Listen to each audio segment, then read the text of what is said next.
mágica tarde. Bienvenidos a otro programa de la Era de las Brujas. Bienvenidos a otro miércoles en donde hablaremos de temas brujiles. Mi nombre es Raúl Resendi, soy terapeuta y facilitador holístico y soy representante de Sociedad Wicca México en el estado de Querétaro. Recordaremos que la semana pasada iniciamos con el tema de la historia de la magia, la historia de la brujería.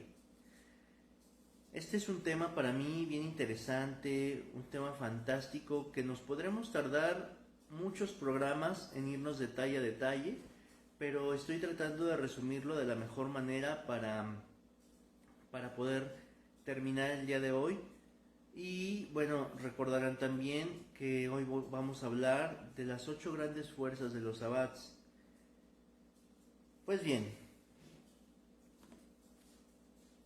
recordemos que los paganos se dieron cuenta de algo bien extraño. El 31 de octubre, en la noche del Samhain, llegaba la noche más oscura y llegaba la oscuridad, llegaba el invierno. Llegando el 24 de diciembre, en el solsticio de invierno, pues ellos se dieron cuenta de algo muy raro. Cambiaba la posición del sol en el cielo. Nos vamos a centrar un poquito en el Yule, que es el segundo de los grandes sabbats. Ocurre que Yule se celebra entre el 21 y el 25 de diciembre y es uno de los grandes rituales. Este día pasa algo muy raro. Veamos algo de geografía. La Tierra gira en torno al Sol. El punto más lejano ligeramente del Sol, por la inclinación que tiene la Tierra de su eje y que produce la precesión de los equinoccios, la Tierra da su lado sur hacia el Sol y su lado norte se aleja ligeramente por la inclinación. Entonces, la Tierra va girando en el punto más lejano. Ella va de derecha a izquierda en el cielo. El Sol está alumbrando hacia la derecha. Cuando la Tierra llega a su punto más lejano, entonces viene el solsticio de invierno y entonces comienza a girar inclinándose al Sol, y el Sol primero la alumbra hacia el lado derecho y el 25 de diciembre, 26, comienza a alumbrar sobre su lado izquierdo, porque empieza el retorno de la Tierra. Entonces hay un cambio de tonalidad. La noche más larga del año es el 24 de diciembre, la noche más larga y el día más corto. Esta es una explicación corta de lo que pasa en este evento. Los paganos crearon el Stonehenge para medir la precesión de los equinoccios y las estaciones.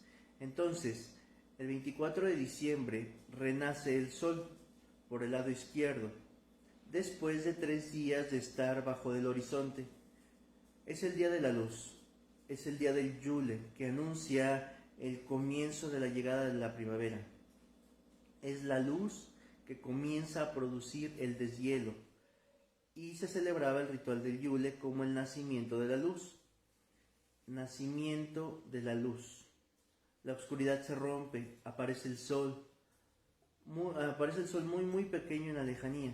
El 24 de diciembre se puede observar en distintas partes del mundo.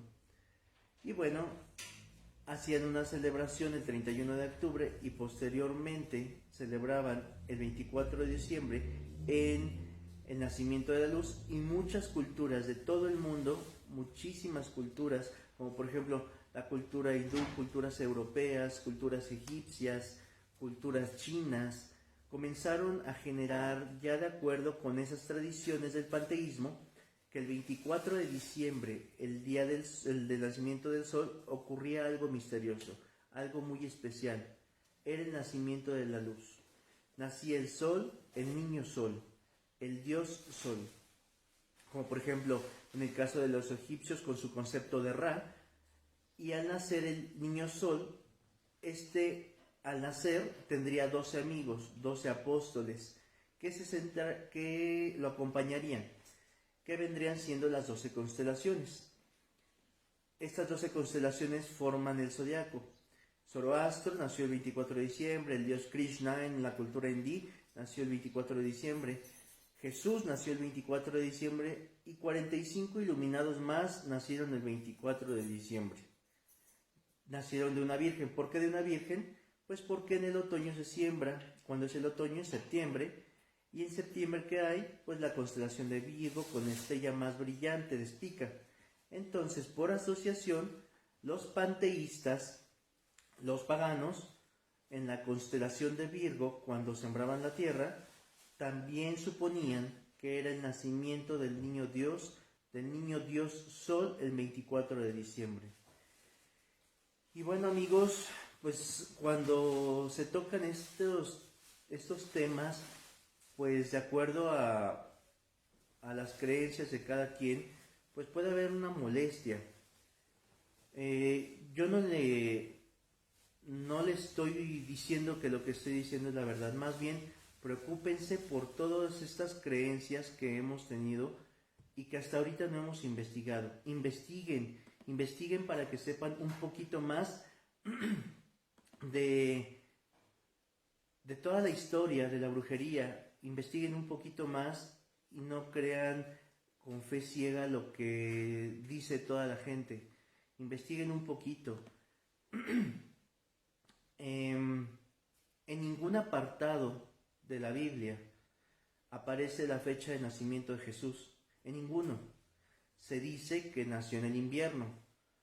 Pero a ver, pensemos, ¿cómo es el invierno en esos lugares donde él supuestamente nació? Era improbable, casi imposible que sobreviviera un ser humano fuera de una casa, en una choza o en un pesebre, con temperaturas que pudieron haberle producido hipotermia. Y pues bueno, yo los invito a investigar. No es creer por creer, es investigar. Por ejemplo, en la celebración del Yule, cuando se celebraba el nacimiento del dios Krishna en la India, que era muy popular, la iglesia cristianizó ese tipo de celebraciones paganas, tanto el Samhain, colocándole el 1 de noviembre a su lado como el Día de los Muertos, o el gran ritual del Yule, haciendo competencia a muchísimas culturas y religiones que también surgieron con su nacimiento de sus profetas o sus seres iluminados o sus seres de luz el 24 de diciembre con los apóstoles. Y bueno, amigos, el 24 de diciembre es el niño Dios Sol. Pero se supuso que el 24 de diciembre nació Jesús. Esto corresponde a otra historia más antigua. Era una leyenda, una parábola, haciendo referencia nuevamente al nacimiento del sol con sus 12 apóstoles.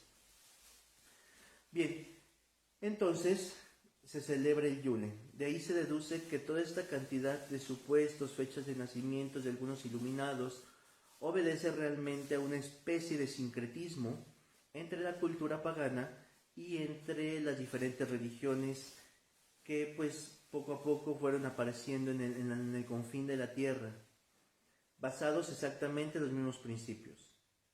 Posteriormente de la llegada del Yule, cuando comienza el deshielo y el hielo se va derritiendo, entonces viene el mes de febrero, termina el invierno, empieza la primavera, que es hacia el 2 de febrero, y ellos llaman a este ritual el Imbolc, o llamamos el Imbolc, o Imbolc, bueno, como lo quieras pronunciar. De ahí comenzaba a deshielarse la tierra, a quitarse la sábana de hielo, de frío, para avanzar a la nueva primavera. Posteriormente, cuando llega marzo, que es la cúspide de la primavera, es el momento más cumbre, el 21 de marzo, es el equinoccio de primavera, conocido como el ritual de los Tara. Y bueno, vamos a explicar algo de las estaciones. Cuando la primavera comienza a descender, comienza a dejar de ser primavera para recibir o acercándose al sol y recibir los rayos fuertes del sol, entramos al comienzo del verano y final de la primavera. Esto ocurre el 1 de mayo, que es el ritual del Beltane o el Beltane. Todas estas fechas tienen una festividad religiosa o católica al lado o muy cerca. ¿Por qué? Porque era la intención de minimizar las celebraciones paganas, adoradoras del panteísmo, y que la gente pagana se convirtiera a la religión mediante otro tipo de celebraciones. Por ejemplo, en marzo tenemos la festividad de San José, el 19 de marzo, patrón del hogar, y una cantidad de cosas que lo hicieron para minimizar el equinoccio de primavera, el 21 de marzo. En mayo, el 1 y 2 de mayo se celebra el Beltane, como había dicho, y es la fecha en la cual se acaba la primavera y da paso al comienzo del verano. Entonces se celebra el Beltane o el Beltane, que es la fiesta de la iniciación de la magia para la gente que sigue el sendero, que le llama la atención esos temas. Es el momento ideal para iniciarse. En mayo también se cristianizó esta festividad pagana con el 3 de mayo, el Día de la Cruz. La finalidad era limitar a las festividades paganas. En mayo,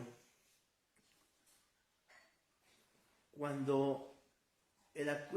junio, cuando la cúspide estamos más cerca del Sol, o al menos el eje está más inclinado a favor del Sol, el eje de la Tierra, se produce el ritual del Ita, o el ritual del verano, el día más largo del año y la noche más corta, en contraposición del solsticio de invierno, la noche más larga con el día más corto. Y en el verano, el 21 de junio, a la iglesia se le ocurre cristianizar el día de San Juan. Posteriormente nos vamos a que el verano empieza a descender. El final del verano llega al 1 o 2 de agosto, donde comienzan a hacer el otoño, con el ritual llamado Lugnasad, y ya la iglesia cristianiza también esa festividad.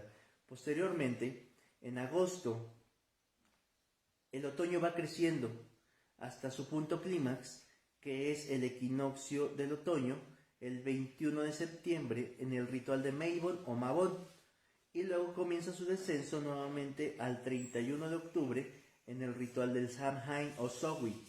Las estaciones son como una montaña rusa, de 4 puntos cúspide y 4 valles.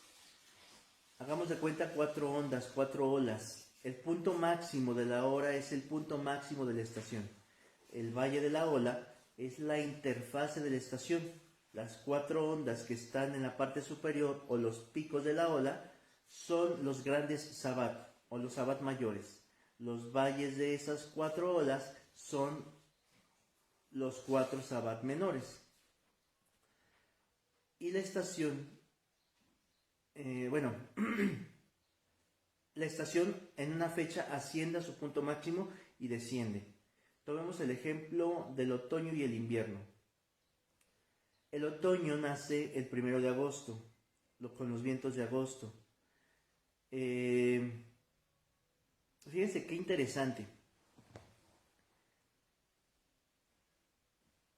En agosto comienza a ascender el otoño y va subiendo, sigue subiendo.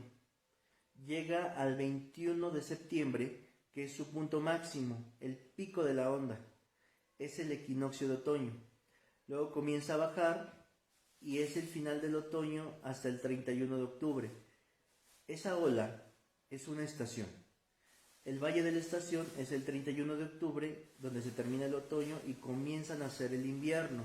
Entonces los paganos, los panteístas, observaron este ciclo de la vida. Ciclo que es exactamente igual al ciclo de la luna y de la ovulación de la mujer. Tiene exactamente lo mismo. 2 solsticios, solsticio de luna llena, solsticio de plenilunio. 2 equinoccios, equinoccio de cuarto menguante, equinoccio de cuarto creciente. Y 4 interfases. Este ciclo dura 28 días, igual que el ciclo menstrual de la mujer. Entonces ellos comenzaron a tener una relación entre lo macro, el cosmos, y entre lo micro, el hombre. Con toda esta información, a través de años y años y años de observación, las mujeres comenzaron a combinar las 4 fuerzas de la naturaleza: fuego, tierra, agua y aire, y nació la cocina. Antiguamente la gente preparaba sus alimentos fuera de la casa. La cocina no era un lugar, sino que, bueno, no era un espacio chiquito, sino que era un espacio grande en donde toda la tribu llegaba a ese lugar en donde se preparaba la comida para toda la tribu. Todo el mundo era llamado a comer, como en los ejércitos, y se hacían los asados, se hacían las comidas, todo el mundo se sentaba alrededor de ello, de la cocina a comer. No había cubiertos, no había nada de lo que hoy existe, el ambiente era totalmente natural, era distinto. De hecho, el sitio donde se preparaban los alimentos estaba alejado de las casas por el miedo a los animales, por el miedo a los depredadores. Y ahí se preparaba la comida de una forma muy artesanal, muy primitiva. Pero cuando las mujeres, en el manejo de la agricultura y en el descubrimiento de este tipo de avances o de observaciones cósmicas, empezó a fabricar una cocina más cercana. Entonces cada mujer empezó a construir lo que era el crisol de la magia.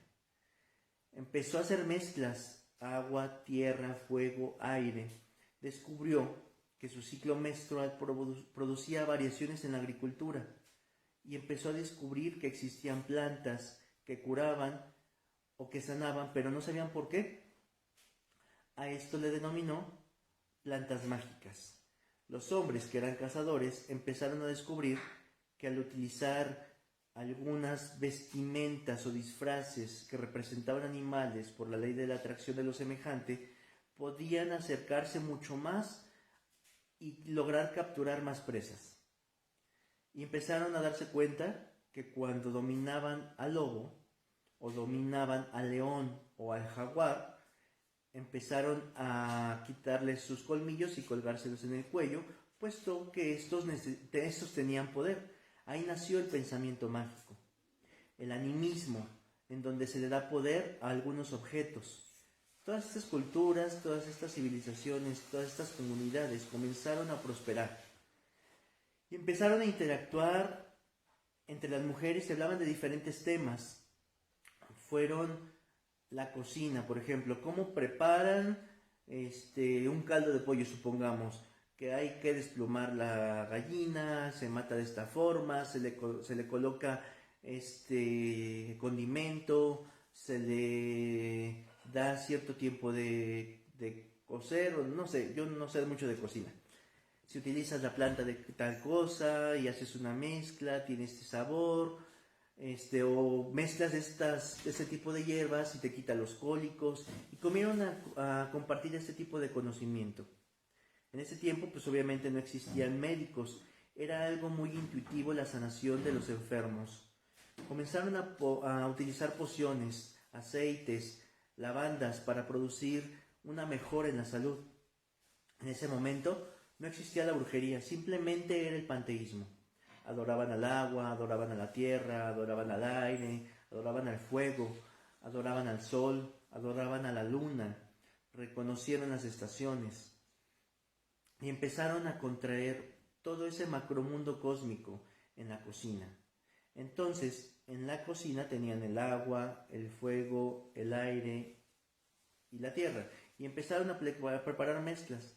Primero para sanarse ellos mismos, después para mejorar la tierra, después como alimento, cuarto pues como medicina, como elementos de buena fortuna, de buena suerte.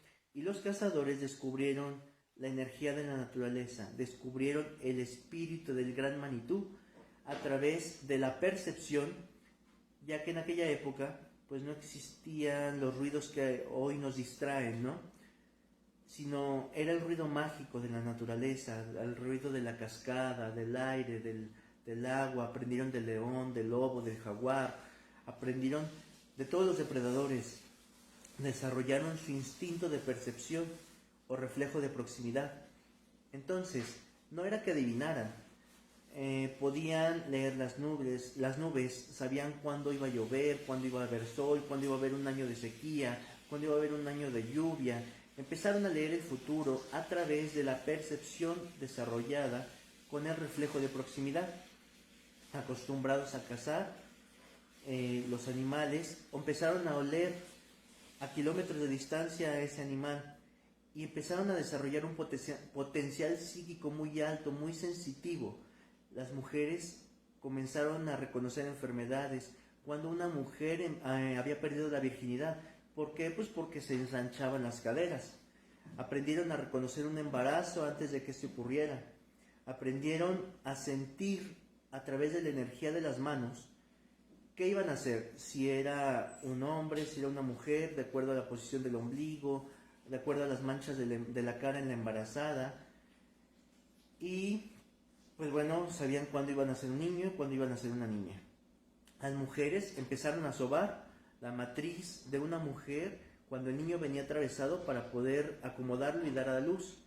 Esta serie de masajes especiales todavía se dan. Empezaron a conocer muchas más cosas relacionadas con el arte médico, con el arte de sanación, con el arte mágico. Y así fueron empezando a evolucionar, fueron evolucionando las fórmulas. Se dieron cuenta de que si utilizaban determinado animalito preparado en un aceite y aplicado sobre el vientre, el esposo tenía más deseo sexual, por ejemplo. Nació un filtro entonces de amor. También se dieron cuenta que si preparaban un aceite al esposo con cierto animalito, ciertas plantas, le iba mejor en la casa. Si utilizaban los huesos, las plumas de determinada ave, pues les iba mejor.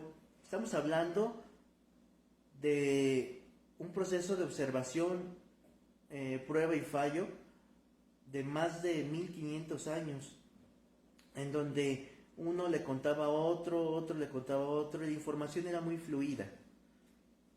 Hay documentos, hay pruebas, hay frascos todavía que contienen algunos de los productos que ellos preparaban a través de la destilación de las plantas que convertían en aceites. La mujer encontraba en ello el refugio para mantener su belleza, para fortalecer la fertilidad, porque en aquella época la edad de las mujeres no pasaba de 30 a 35 años. La tasa de vida de una mujer en aquella época no superaba los 30 a 35 años. Y en esos 30 a 35 años podía tener hasta 8 o 9 hijos. Era muy limitado el método de planificar. Obviamente no había método de planificar, no había nada de eso. No existía la televisión. Entonces, bueno, había una tienda inmensurable que había que habitar. Entonces había que producir más y más y más gente. El campesino, por ejemplo, se dedicaba al campo y a la caza. Entonces después se dio cuenta que no tenía necesidad de cazar y empezó a domesticar a los animales, que fue donde nació la ganadería. Entonces ya no iba a cazar las cabras, sino ya tenía sus cabras y empezaba a alimentarse de la leche de las cabras, luego el ganado, la vaca, los equinos. Luego empezó a desarrollar un sistema de hacienda y comenzó a interactuar sin necesidad de tener que salir a cazar con esos animalitos. Y continuaba la magia. Se empezaron a encontrar fórmulas mágicas con la adoración a la naturaleza. Cada una de las estaciones del año, los paganos, los campesinos, en ese panteísmo de adoración a la naturaleza, le brindaban ofrendas de alimento, por ejemplo, de gratitud. Nunca de sacrificio de animales. Los animales los utilizaban para comer, igual que nosotros. Tú vas a la carnicería, compras un filete y pues para comprar toda esa carne muchas vacas han sido sacrificadas, que pues es lo mismo. Y por eso pues los católicos inventaron que los paganos, posteriormente convertidos en celtas y posteriormente convertidos en druidas, mataban niños y asaban el asado de niño. Pues no, era mentira. Entonces ellos comenzaron sus grandes abbats para agradecer a la Pachamama. De acuerdo con su experiencia, comenzaron a adquirir unas fórmulas en donde estas fórmulas pasaban de padres a hijos, de abuelos a nietas, y era la adoración de la luna llena, la adoración del novelunio, la forma de prender una vela, la forma de trabajar con los muertos, la forma de generar una buena o mala energía. Se empezaron los sortilegios con los huesitos de los corderos, después con la capacidad de leer el agua. Todo esto lo fueron aprendiendo a través de la experiencia, del reflejo de proximidad. Se convirtió en el pensamiento mágico, la asociación de elementos del entorno, y estos convertían un cambio sustancial en la vida de cada persona. Pues bien, hasta aquí vamos a dejarle. Todo esto, pues bueno, vendría siendo como el génesis de la magia, el génesis de la brujería. Como les digo, podríamos estar muchos programas hablando sobre este tema, estos temas, irnos específicamente con detalles y sacar muchas cosas a la luz de lo que es la religión católica. No es que esté en contra de la religión católica, sino que a mí me gusta investigar, me gusta develar lo que muchas veces nos mienten, ¿no? Y que, por ejemplo, ustedes han observado que pasan, no sé, en una iglesia, en un jardín, y está el arbolito de Navidad. Bueno, ese árbol de Navidad es el árbol del Yule, es una tradición meramente pagana. Y así como en el Yule, pues muchas festividades las celebramos, las festejamos, y no sabemos ni por qué, no sabemos de dónde se originaron, y pues creemos que todo se originó a partir de la religión, del catolicismo. Y pues bueno, como les he dicho el día de hoy, pues no es cierto. Casi todas las festividades celtas, las festividades nórdicas, las festividades paganas, las festividades de la antigua religión, la magia, la brujería, se cristianizaron, y ahora cada que tenemos nosotros las brujas, alguna festividad, festejamos alguno de los grandes sabbats, cerquita hay otra festividad cristiana. No es casual, todo es causal. Y bueno, espero que les haya gustado este tema. Ya me estoy pasando de tiempo. Les doy gracias por su atención, gracias por estar cuando yo doy un tema. Les invito a poner en comentarios qué otros temas quieren que tratemos. Denme sugerencias. También les invito a que si saben algo más, obviamente, como les dije hace rato, yo no digo la verdad. Más bien, ustedes investiguen todo lo que digo para que sepan que todo lo que estoy diciendo tiene tiene su comprobación, tiene su historia, y les invito a eso, a investigar. No creamos por creer nada más porque me dijo mi abuelita, me dijo mi papá, y debemos obedecer a lo que ellos dicen. Pues no, hay que investigar, hay que ir un poco más allá de lo que nos platican. Hay que leer un poquito, hay que investigar. Ahorita, por ejemplo, en internet, aunque hay muchas cosas que son basura, pues hay páginas en donde la información es muy certera, y pues bueno, los invito a investigar. Por el momento ha sido todo de mi parte.